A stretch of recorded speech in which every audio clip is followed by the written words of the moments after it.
വിദ്യാഭ്യാസ സമ്പന്നരായത് കാരണം കൊണ്ട് അവരത് നോക്കിയിട്ട് അപ്പൊ നമുക്ക് കുറെ ഭൂരിഭാഗം പേർക്കും ഇവിടെ നിൽക്കാൻ ആഗ്രഹമില്ല. അപ്പൊ പഠിപ്പിക്കണം പോകുന്നത് ഇപ്പോഴത്തെ പുതിയൊരു ട്രെൻഡാണല്ലോ പഠനത്തോടൊപ്പം ജോലി.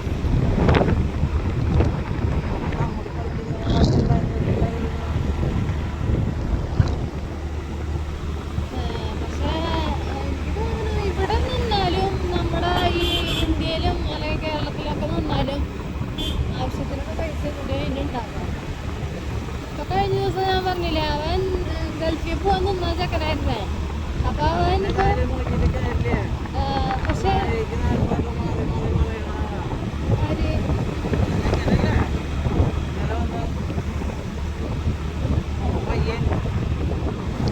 ഓൾറെഡി ചാടിയിരിക്കും.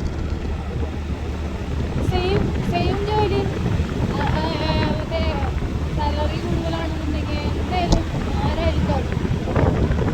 സെയിം കുറച്ചുകൂടി കൂടുതലുള്ള ബെറ്റർ പൊസിഷൻ ആണെന്നുണ്ടെങ്കിൽ ഉറപ്പ് അന്ന് ഇത്രയും ഉണ്ടായിരുന്നു ചേട്ടാ. കണ്ടായിരുന്നു സൂചിപ്പാറ ഉള്ളപ്പോ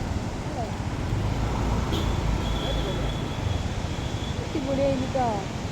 അന്ന് വന്നപ്പോ അത്ര വലിയ ഇതുണ്ടായിരുന്നില്ല അവിടെ.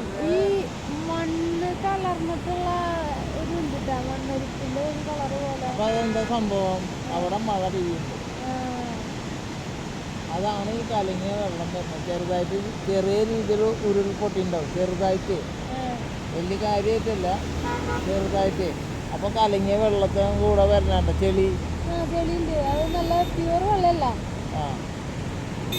അങ്ങനെ കുത്തി ഒഴിക്കുമ്പോ മാത്രം ഒരു വെള്ളം അടിപൊളിയായിട്ടുള്ള വെള്ളം വരണതാ. ഓക്കെ,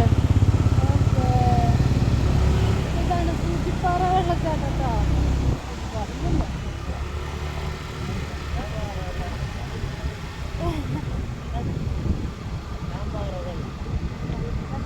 സൂചിപ്പാറല്ല, വാളറ വെള്ളച്ചാട്ടം.